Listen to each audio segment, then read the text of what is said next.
김기수의 승리 투자 시간입니다. 이 시간 보시려고 들어오시는 분들 참 많죠. 자, 직접 만나보죠. 화상 준비되어 있나요? 승리 투자 클럽 김기수 팀장님, 오늘 강렬한 레드 컬러 의상을 입고 오셨습니다. 팀장님, 안녕하세요. 예, 안녕하십니까. 매력이세요. 참 10년을 보지만 늘 한결같고요. 표정도 크게 기복이 없어요. 막 좋다, 이렇게 수익이 크게 난다고 해서 막 한방 웃음을 지으시지 않고 그리고 어려운 구간도 우리와 함께하고 있습니다. 자, 그럼 김기수 팀장이 생각하는 지금의 구간은 어느 정도고 계속 얘기하시는 2차 전지, MLCC, 컨텐츠, 엔터 이쪽을 봐야 되는 게 맞는 것인지 뭐 얘기해 주실까요?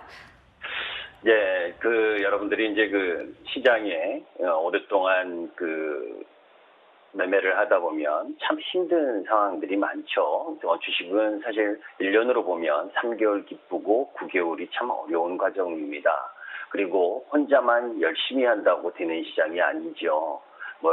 우리 시장의 문제라든지 그것이 정치적이든 경제 사회적인 부분이든 그런데 미국 시장을 비롯해서 우리 시장보다 더 큰 힘을 갖고 있는 해외 시장의 움직임, 그 흐름과 연관돼서 보다 보면 초짜일 때는 개별 주식의 차트만 보다가 또 그 다음에는 미국 시장이 어떻나 하고 미국 시장의 나스닥 다우 지수를 보면서 밤새고 그 다음에 그걸 실패를 하면 또 남의 말에 현혹이 돼서 더 급한 레버리지가 큰 쪽으로 이동을 하고, 그래서 주식시장은 항상 100명 중에 90명이 아웃되는 그런 잔인한 시장이기도 하죠. 그러니까 기쁨만, 수익만 내는 시장은 절대 아닙니다.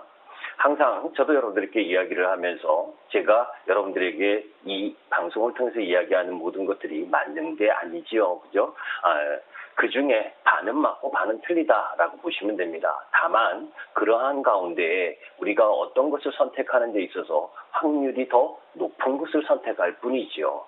자, 왜 이 이야기를 하냐면 여러분들이 엊그제죠. 그러니까 미국이 이 멕시코와의 무역 협상이 타결이 되면서 또 캐나다의 무역 협정이 재협정 타결 기대감이 높아지면서 행여나 리포트들이 올라오는 것 중에 중국과의 관세 무역 전쟁이 거의 끝나가는 것처럼, 그래서 그 수혜를 이쪽 경기민감지인 자동차라든지 이런 쪽이 좋을 것처럼 그렇게 이야기하는 쪽이 많습니다. 그런데 그런 부분들을 쉽게 단정 지을 수가 없다라고 하는 부분이고, 여러분들께 예전에 저도 2002년 초에는 기아차, 현대차를 무지 좋아했습니다. 그리고 기아차 84,500원에 매도하고 나서는 한 번도 매매를 하지 않습니다.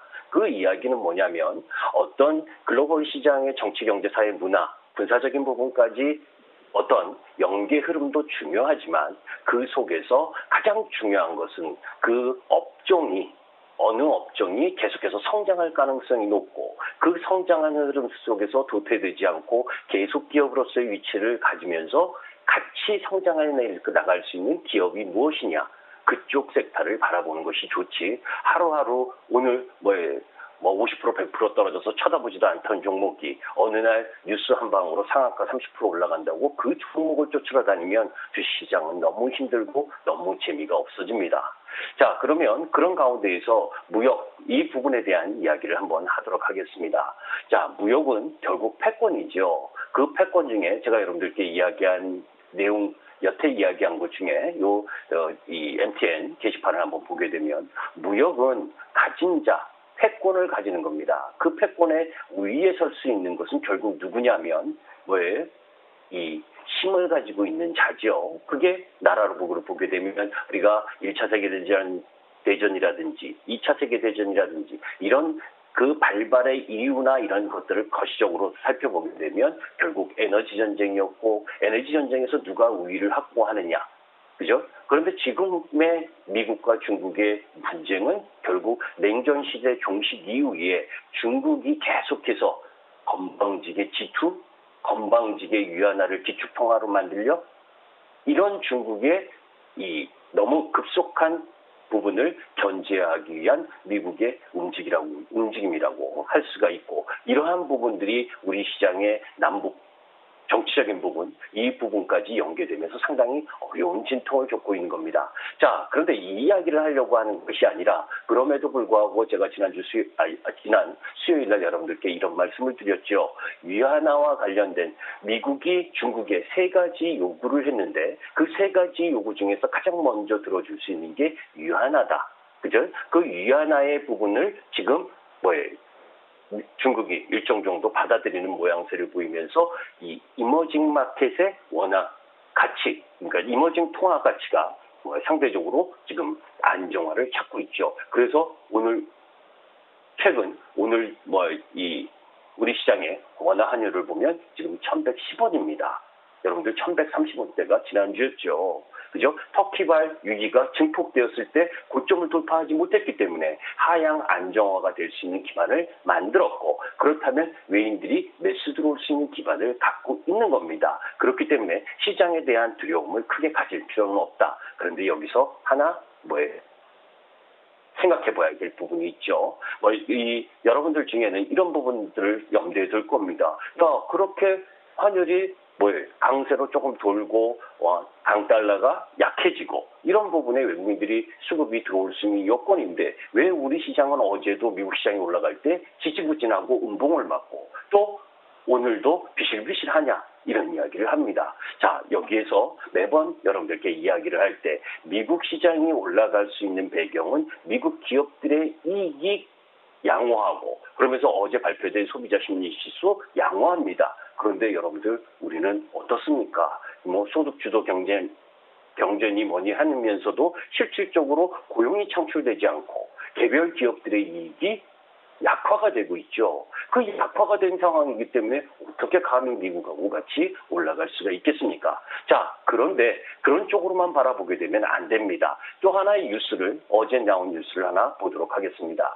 자, 요거는 여러분들 오르는 주식만 오른다. 2년간 여러분들은 피부로 와닿는지 안 닿을지 모르겠지만 지수는 2년간 16%가 뛰었는데 상승 종목은 40%뿐이다.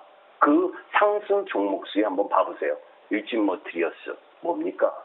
2차 전지죠. 그죠? 삼성전기 뭡니까? MLCC지요.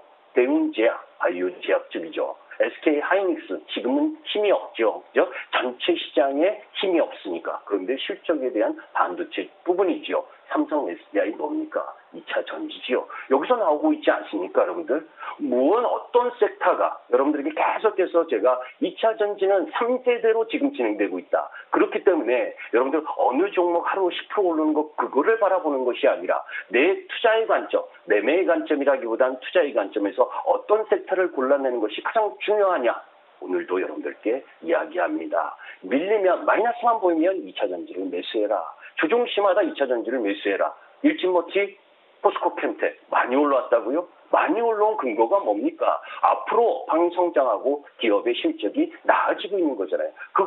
그게 많이 올라와서 어제 오늘 조금 쉬고 있으니까 에코프로가 오늘 또 선수를 쳐서 올라가고 있죠. 이것이 지금 2차 전지 섹터의 움직임입니다. 그런데 그거 조종시에 보인다? 조종 오면 안 사요, 여러분들은. 그죠? 안타깝습니다. MLCC 삼성전기 영업이익 3, 4분기 또 최대 경신할 겁니다. 그런 쪽으로 보게 되면 MLCC도 조정시 라인 매수죠. 제가 문화콘텐츠 JYP 엔터테인먼트를 비롯해서 문화콘텐츠 쪽 라인 부분도 강조를 드렸습니다. 그런데 그런 쪽 부분들은 오늘 많이 올라왔죠. 잘 보시면 제가 7월 25일 날 코스닥지수 저점 나왔을 때 바이오 섹터 망가지고서 바이오 지수가 떨어져서 저점을 만드는 거다라고 했을 때가 745포인트입니다. 그리고 8월 초 라인 부분에 있어서 다시 한번 지수가 터키발 악재 때문에 약세를 만들었지만 그 상황 속에 있어서 이 종목 부분의 바이오 제약도 전반적으로 돌아오면서 처음에는 셀트리온이 역할을 다하니까 그 다음에 뭐였습니까? HLB가 역할을 다하니까 누굽니까? 신라젠 그 역할을 다하니까 누구?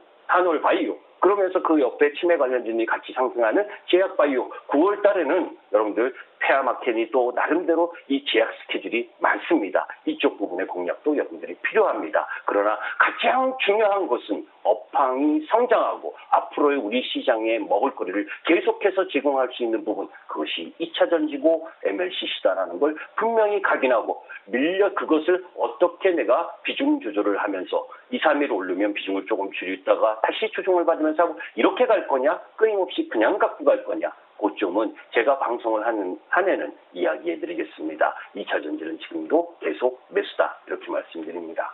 네. 기존 그 주도 역할을 한 2차 전지는 여전히 선두의 역할로 계속 얘기를 꾸준히 해주시고 계시고요. 네, 그리고 AS 하나만 하죠. 네. 지난번에 얘기했었던 화장품 쪽에 애경산업이나 이런 쪽도 계속 공략이고, 그리고 주 52시간 근무 수혜를 받는 비즈니스온이나 더전비전 이런 쪽도 마이너스권에선 분할 매수 지속 가능하다, 이렇게 말씀드리겠습니다. 네, 저희 745포인트대 코스닥 때부터 그 제약바이오 얘기해 주셨어요. 근데 지금 800이 넘어서는 이 진행 과정에서 제약바이오가 막 살아나고 있습니다. 그 9월에 좀 바라볼 수 있다라고도 같이 좀 첨가해 주셨고요. 오늘 얘기 여기까지 듣겠습니다. 아마 오늘 레드 의상이 한국 베트남전 준결승 축구 응원복을 미리 입으시지 않았나. 이길 거라고 생각하고 있었습니다. 네, 그렇군요. 네, 감사합니다. 네, 감사합니다.